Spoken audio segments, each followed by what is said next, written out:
¿Qué tal? Bienvenidos a esta nueva exploración profunda. Hola, ¿qué tal? Es absolutamente fantástico sumergirnos hoy en un viaje a través de las fuentes que hemos recopilado sobre una obra verdaderamente monumental de la literatura mundial. Hablamos de 100 Years of Solitude. Pues sí, es un texto fundamental. Totalmente. Nuestra misión hoy es bastante clara. Queremos extraer los conocimientos más fascinantes, las joyas ocultas y, bueno, el contexto crucial de estos textos. Ujú. La idea es que cualquiera que nos escuche termine perfectamente informado sobre esta obra maestra, pero sin sentir en ningún momento la abrumadora densidad que a veces impone un material de esta magnitud. Claro, es que es un texto denso. O sea, vamos a hablar de alfombras voladoras, de fantasmas que necesitan un vaso de agua y de una plaga que te hace olvidar cómo leer. A ver, es un mundo masivo, caótico y profundamente intrincado en el que vamos a entrar hoy. Sin duda. Pero, para dar un poco de contexto inicial antes de saltar directamente a la historia, es vital entender a la mente detrás de todo esto, Gabriel García Márquez. Fundamental. Nació en Aracataca, Colombia, en 1928. Trabajó como periodista durante muchos años y vivió gran parte de su vida entre México y Europa. Y eso se nota en su estilo, ¿verdad? Muchísimo. Su formación como reportero influyó profundamente en su narrativa. Esa mezcla de observación fáctica y meticulosa con eventos absolutamente extraordinarios. Lo que hoy conocemos como realismo mágico. Exacto. Y hay que aclarar algo desde ya para que nos escuche y se enfrente a esta historia por primera vez. Si en algún momento los nombres parecen confusos, con múltiples Aurelianos y Arcadios repitiéndose generación tras generación, a propósito. Claro. Es la forma en que el autor nos muestra que el tiempo en este universo no es una línea recta. Es un círculo vicioso donde los errores se heredan. Pues es una advertencia fundamental antes de arrancar, así que venga, vamos a desgranar esto cronológicamente, capítulo por capítulo, siguiendo la estructura que marcan nuestras fuentes. Me parece perfecto. Empecemos por el principio. Chapter 1. El origen de todo. La fundación de Macondo es sencillamente alucinante. Las fuentes describen que comienza como una minúscula aldea de 20 casas de barro y caña brava, Ujú. construidas a la orilla de un río de aguas diáfanas que se precipitan por un lecho de piedras pulidas, blancas y enormes. Piedras que parecen huevos prehistóricos. Una imagen visual potentísima. Y entonces llega la magia del exterior. Los gitanos. Cada mes de marzo traen nuevos inventos liderados por un gitano corpulento llamado Melquíades. Sí, Melquíades, sí. Este hombre trae imanes, un telescopio y una lupa gigante. Y de repente, todo cambia en la aldea. Lo que resulta verdaderamente fascinante en este punto es analizar la figura del patriarca, José Arcadio Buendía. Su reacción a los inventos. Claro, su imaginación desbordada no conoce límites. Siempre lo empuja más allá de las leyes de la naturaleza. Cuando ve esa lupa gigante no ve un simple objeto curioso. Para nada. Su mente vuela y trata de utilizarla como un arma de guerra solar, arriesgando su propia vida y sufriendo quemaduras graves en el proceso. Es que es increíble. Se encierra, se obsesiona con la alquimia y la navegación. Y tras meses de aislamiento extremo en su cuarto, llega a una conclusión que para él es un triunfo absoluto. Descubre América otra vez, casi. Exacto. Anuncia que la Tierra es redonda como una naranja. Madre mía. Esto resalta una mente brillante pero profundamente caótica. Y por supuesto, las fuentes marcan aquí ese momento culminante y definitorio de la novela. El inicio mítico. El instante que su hijo, el coronel Aureliano, recordaría años más tarde frente al pelotón de fusilamiento. Esa tarde remota en que su padre lo llevó a conocer el hielo. El hielo. El cual José Arcadio proclamó como el invento más grande de su tiempo. Es una imagen poderosísima. Pero esa imaginación sin límites de José Arcadio no surgió de la nada. No en absoluto. Estaba impulsada por una necesidad desesperada de escapar de un oscuro secreto familiar, lo cual nos lleva al Chapter 2. Aquí hay un salto al pasado. Exacto. Las fuentes dan un paso atrás en el tiempo para explicarnos el origen del miedo más profundo de su esposa, Úrsula Iguarán. Se remonta al siglo XVI, cuando el corsario Sir Francis Drake atacó Riohacha. Debido a ese ataque, sus antepasados se mudaron, lo que eventualmente llevó a que Úrsula y José Arcadio crecieran juntos y se casaran. Y el problema es que son primos. Son primos, claro. Y Úrsula está aterrorizada de consumar el matrimonio porque teme dar a luz a un niño con cola de cerdo. Si conectamos este miedo con el panorama general, vemos que esta fobia conduce directamente a un acto de violencia fundacional: el asesinato de Prudencio Aguilar. Un momento clave. Durante una pelea de gallos, Aguilar insulta la hombría de José Arcadio Buendía frente a todo el pueblo. En respuesta, José Arcadio lo asesina atravesándole la garganta con una lanza. Brutal. Pero lo brillante del realismo mágico aquí es cómo se trata la culpa. El fantasma de Aguilar no es una aparición terrorífica tradicional. No da miedo como tal. Es casi una molestia doméstica. Se pasea por la casa buscando desesperadamente agua para lavar su herida. Tela. Este tormento psicológico y sobrenatural empuja a la pareja a abandonar su hogar. Cruzan las montañas, atraviesan los pantanos y, para escapar de su culpa, fundan Macondo. O sea que fundan el pueblo huyendo de un fantasma. Esencialmente. Es aquí también donde finalmente nace su hijo, con rasgos completamente humanos, y donde se introduce a Pilar Ternera, una figura terrenal que juega un papel central en el despertar sexual de los jóvenes de la aldea. Fíjate, imagínate tener que mudarte de ciudad porque el fantasma del tipo al que asesinaste no deja de usar tus vasos de agua. Es una locura. Es el peso de la culpa, hecho físico. Esa huida hacia lo desconocido es exactamente lo que permite que el pueblo crezca. Pero con el crecimiento llegan los problemas de fuera. Y eso nos mete de lleno en el Chapter 3. Una etapa de transformación. Macondo se transforma drásticamente. Pasa de ser un refugio aislado a un pueblo activo y bullicioso. Pero entonces llega una niña huérfana llamada Rebeca y trae consigo algo terrible: La plaga. la plaga del insomnio. Y fíjate en los efectos de esta plaga porque son profundamente simbólicos. El peligro real no es la falta de sueño físico, es la inevitable pérdida de la memoria. Dejan de recordar quiénes son. La gente en Macondo empieza a olvidar los nombres de los objetos, luego para qué sirven, y finalmente sus propias identidades. Es una metáfora brillante sobre la pérdida de la historia. ¿Y cómo intentan solucionarlo? Para combatir esto, José Arcadio Buendía inventa una máquina de la memoria.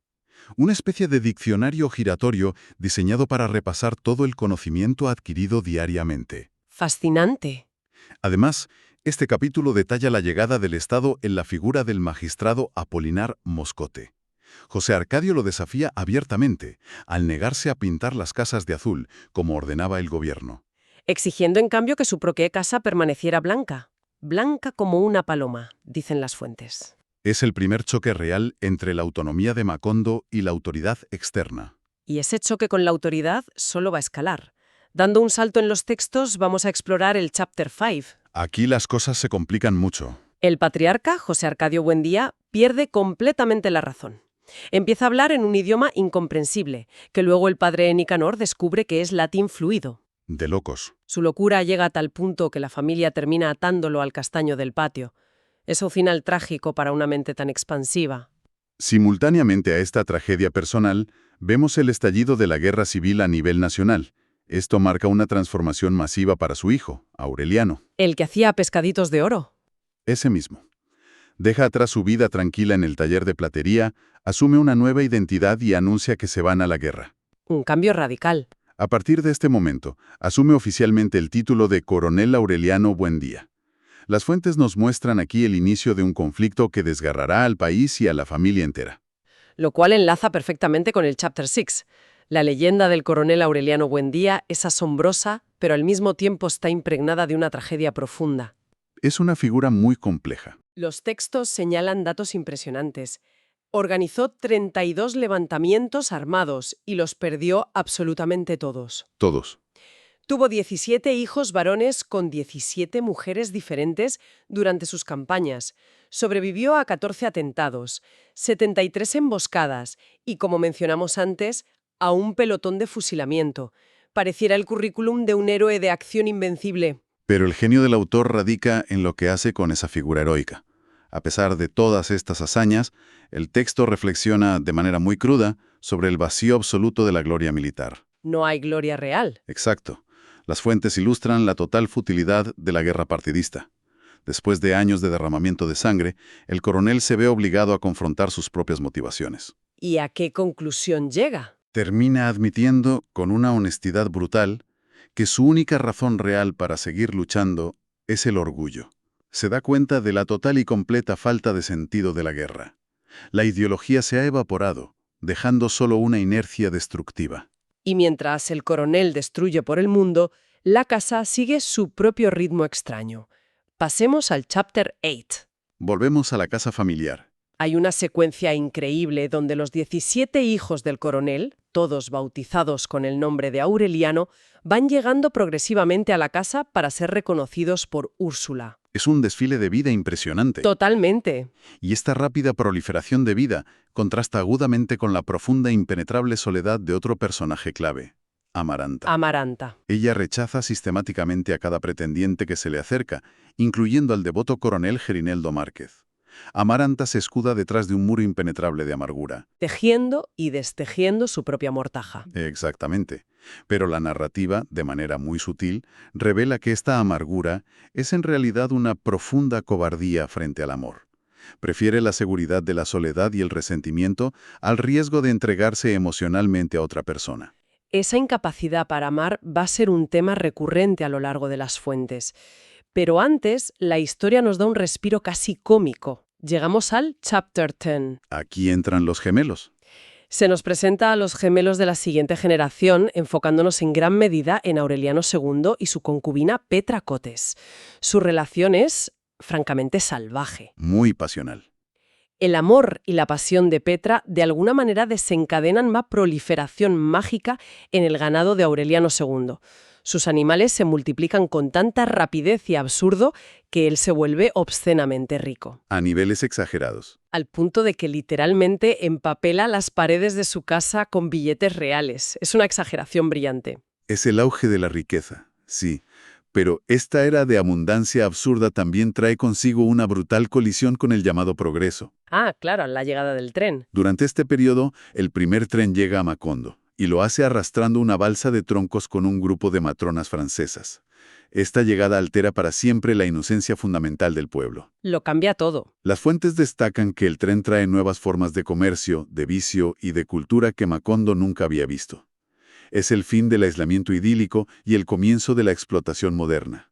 Y con esos cambios externos también llegan cambios internos severos.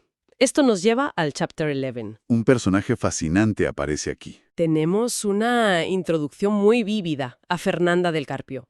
Ella proviene de una ciudad lúgubre, distante, con 32 campanarios. Un ambiente muy opresivo.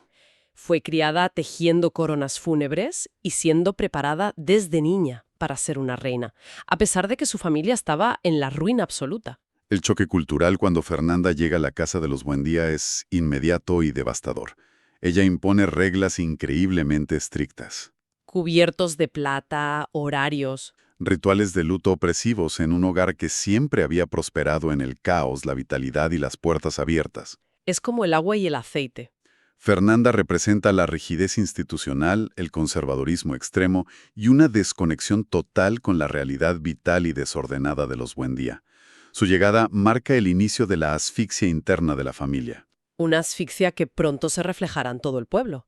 Eso conduce directamente al Chapter 12. Uno de los eventos más memorables. Este capítulo presenta un hecho trascendental en las fuentes, la llegada de Mr. Herbert. Este extranjero aparece un día, examina un simple plátano utilizando instrumentos ópticos y bisturís con una precisión clínica. Y sin darse cuenta. Desata la invasión masiva de la compañía bananera extranjera. El pueblo se llena de forasteros y dinero rápido. Y aquí las fuentes trazan un contraste magistral. Por un lado, tenemos el frenesí material, la codicia y la explotación descontrolada del auge bananero. Y justo en medio de este caos materialista está la figura de Remedios la Bella. Un contraste absoluto. Ella es una criatura de pureza absoluta, casi ajena a las convenciones humanas, completamente inmune a las plagas materiales que la rodean. Tan inmune de hecho, que una tarde de marzo, mientras ayuda a doblar unas sábanas blancas en el jardín, asciende físicamente a los cielos. Literalmente levita hacia el cielo. Dejando atrás el mundo terrenal por completo. Es una imagen poética que contrasta violentamente con la corrupción terrenal que la compañía bananera trae a Macondo. Vaya tela. Subir al cielo doblando sábanas mientras el pueblo se vende al mejor postor. Esos contrastes son los que hacen esta obra única. Avancemos al chapter 13. Úrsula en su vejez. Úrsula ha alcanzado una vejez extrema. Físicamente se está encogiendo y está completamente ciega, pero paradójicamente es la única persona en la casa que logra ver la verdad de la familia con absoluta claridad. Sus revelaciones internas en este punto son profundamente conmovedoras y nos dan la clave de toda la historia. Al reflexionar sobre su vida, Úrsula se da cuenta de algo trágico sobre el coronel Aureliano Buendía. Sobre su capacidad de amar. Exacto. Comprende que él no perdió su capacidad de amar por los horrores y traumas de la guerra. La terrible verdad es que él nunca fue capaz de amar a nadie desde el principio. Qué duro. Además, Úrsula comprende algo perturbador. Que el llanto de los bebés dentro del vientre materno, que antes en la familia se consideraba un don profético, no es tal cosa. No es magia. Es en realidad un síntoma evidente de una profunda e inherente incapacidad para el amor. La soledad de los Buendía no es circunstancial, es genética. Esa soledad genética choca trágicamente con quienes intentan amar. Miramos ahora el chapter 14. Una historia de amor muy pura. Vemos el romance secreto entre Meme y Mauricio Babilonia. Él es un mecánico de la compañía bananera, y su amor es de esos que te marcan, señalado siempre, mágicamente, por la aparición de nubes de mariposas amarillas revoloteando a su alrededor. Pero este destello de amor puro termina en una intervención devastadora por parte de Fernanda. Incapaz de aceptar que su hija se relacione con un simple mecánico, prioriza su estatus social sobre la felicidad de Meme. Nuncia a Mauricio como un ladrón de gallinas, sabiendo perfectamente lo que hace. Esto resulta en que un guardia de seguridad le dispare mientras intenta entrar a ver a Meme. Una tragedia absoluta. Mauricio queda condenado a una parálisis de por vida, y Meme es enviada a un convento, condenada a un silencio que mantendrá por el resto de sus días. Es una crueldad doméstica que destruye a la familia desde adentro. Y los horrores continúan, pero ahora a una escala pública masiva. Entramos en el chapter 15. Aquí confluyen lo privado y lo público. Primero, Fernanda recibe en secreto al hijo de Meme, Aureliano Babilonia, y para ocultar la vergüenza lo esconde en el antiguo taller de platería. Pero lo más impactante de este capítulo ocurre fuera de la casa. Así es, y en este punto debemos atenernos rigurosamente a cómo las fuentes exponen los hechos. El texto detalla un evento de proporciones históricas brutales: la huelga contra la compañía bananera. Los trabajadores exigen condiciones básicas de humanidad. La narrativa describe una confrontación en la estación de tren, donde el ejército acorrala a los huelguistas. El resultado documentado en el texto es la masacre de 3.000 trabajadores. Nosotros, guiados por las fuentes, simplemente reportamos estos eventos manteniendo la estricta neutralidad que el texto presenta. Observando los hechos tal cual, José Arcadio II, que estaba entre la multitud, sobrevive de milagro. Se despierta herido en un tren interminable y descubre que los vagones están llenos de los cadáveres de los trabajadores. Transportados bajo el amparo de la noche para ser arrojados al mar. Es una imagen verdaderamente espeluznante. Pero lo que resulta más perturbador a nivel psicológico y lo que hace este capítulo tan crucial es lo que sucede después. La negación. Cuando José Arcadio II regresa a Macondo a pie y cuenta lo que ha visto, descubre que la maquinaria oficial ha borrado completamente la masacre. El gobierno, la compañía e incluso los habitantes aterrorizados insisten en que aquí no ha pasado nada. El horror de la amnesia colectiva impuesta.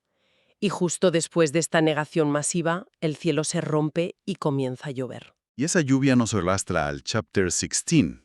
Es una lluvia incesante, apocalíptica, que cae sin detenerse durante casi 5 años. 5 años de lluvia. Macondo, que una vez fue vibrante, comienza a pudrirse lentamente bajo el agua. El costo psicológico para los habitantes de la casa es inmenso. Úrsula, ahora ya en sus últimos días, se sumerge en la demencia. Jugando con los niños como si fueran los fantasmas de su propio pasado. Mientras tanto, Aureliano II, aquel hombre que empapelaba paredes con billetes, espera pasivamente a que escampe, sentado en el corredor bajo un trozo de hule, viendo cómo todo su mundo material se deshace en barro. Finalmente, la lluvia cesa. Y así, miramos el chapter 17. El agua se detiene, pero lo que queda atrás no es un renacimiento, No, para nada. sino un páramo de polvo ardiente y ruinas. Este capítulo marca el verdadero fin de una era. Úrsula Iguarán, el pilar inquebrantable de la familia desde su mismísima fundación, la mujer que mantuvo la casa en pie durante un siglo, finalmente fallece. Un momento monumental. Las fuentes describen que, para el momento de su muerte, los años la habían encogido tanto que su forma física había quedado reducida al tamaño de un bebé recién nacido. Con su partida, el alma de la casa desaparece. Pasando al Chapter 18, la atmósfera se vuelve de un aislamiento casi total. Encontramos al joven Aureliano, Babilonia, encerrado, olvidado por el mundo, en el antiguo cuarto de Melquíades. Rodeado de los textos antiguos. Pasa sus días memorizando libros y tratando desesperadamente de descifrar los misteriosos pergaminos que el gitano dejó atrás hace décadas. Este aislamiento se ve interrumpido muy brevemente por el regreso de José Arcadio desde Roma. Al explorar la casa en ruinas, descubre el oro que Úrsula había enterrado muchísimo tiempo atrás. 7.214 monedas. Un tesoro oculto. Sin embargo, este descubrimiento sella su destino. En una ironía cruel, es asesinado y ahogado en la piscina de la casa por los mismos niños que había acogido para que lo atendieran, quienes le roban el oro. Llegamos al Chapter 19. Hay un último y desesperado destello de esperanza. El regreso de Amaranta a Úrsula. Exacto. Ella regresa de Europa trayendo consigo un estallido de vida a la casa podrida. Llega con su esposo europeo, Gastón, a quien, en una imagen muy peculiar de las fuentes, lleva atado con una correa de seda. Pero el contraste es brutal, porque la desolación de Macondo ya es irreversible. Las tierras de la alguna vez bulliciosa compañía bananera ahora son solo maleza. La calle de los turcos está completamente abandonada. El pueblo está muriendo. Eventualmente, el sabio librero catalán y los últimos amigos que quedaban en el pueblo se marchan. Esto deja a Aureliano y Amaranta Úrsula completamente aislados, solos en un pueblo fantasma, cayendo irremediablemente en la trampa de su amor prohibido. Y así alcanzamos el clímax absoluto de la historia. The Final Chapter. El desenlace de 100 años. Aureliano y Amaranta Úrsula se entregan a un amor salvaje, recluidos en una casa que se cae a pedazos. Trágicamente, debido a los secretos de Fernanda y al aislamiento general, ninguno de los dos sabe que en realidad son tía y sobrino. Ese desconocimiento es letal. De esta unión nace un bebé. Y al examinarlo, se cumple la profecía temida por la primera Úrsula hace 100 años. El niño tiene cola de cerdo. Es el instante exacto en el que todos los hilos históricos y temáticos convergen. Amaranta Úrsula muere desangrada tras el parto. Aureliano sale a vagar desesperado por el pueblo desolado. ¿Y cuando vuelve a la casa? Al regresar a la casa, se encuentra con una escena de horror supremo. El bebé recién nacido está siendo devorado por las hormigas. En ese preciso momento de shock, la mente de Aureliano hace clic. ¿Entiende los pergaminos? Las claves finales para entender los pergaminos de Melquíades se le revelan de golpe. Corre a leerlos en voz alta y descubre algo que hiela la sangre. ¿Que todo estaba escrito? Toda la historia de la familia, desde la fundación hasta ese mismo instante, había sido escrita por el gitano 100 años antes de que ocurriera. Y la narración se cierra con una fuerza arrolladora. Mientras Aureliano lee frenéticamente, descifrando su propia muerte en la última página del pergamino, un huracán bíblico, un viento implacable, desciende sobre Macondo. Un viento que lo borra todo. Destruye el pueblo entero, arrancándolo de raíz. Las fuentes son claras en el veredicto final. Macondo es borrado de la memoria de los hombres para siempre, porque las estirpes condenadas a 100 años de soledad no tienen una segunda oportunidad sobre la tierra. Si sintetizamos todo este increíble viaje que hemos repasado, la conclusión de los textos es contundente. El mensaje principal gira en torno al ciclo ineludible del tiempo. La rueda que no deja de girar. Nos ilustra cómo la carga de la memoria, combinada con un aislamiento extremo y una incapacidad fundamental para amar al prójimo, conduce irremediablemente a la destrucción total. El libro nos obliga a través de sus exageraciones mágicas y sus duras realidades a contemplar estos defectos humanos de los que nadie parece escapar. Es una reflexión pesada, sin duda, pero absolutamente brillante. Nos deja a cualquiera que nos escuche con una pregunta profunda para meditar. ¿Cuál dirías que es? Si el tiempo es como una rueda giratoria que inevitablemente termina desgastando su propio eje, ¿qué significa eso para nuestra propia historia personal y colectiva? Es una gran pregunta. Si nos negamos a enfrentar nuestras propias plagas de insomnio y elegimos olvidar nuestro pasado, escondiendo nuestras cicatrices, estamos también nosotros condenados a repetir exactamente los mismos errores de nuestros antepasados, atrapados en un bucle, justo hasta que el viento de la historia nos borre por completo. Deja mucho que pensar. Ha sido una exploración verdaderamente fascinante de las fuentes. Gracias por acompañarnos en este viaje. ¡Hasta la próxima!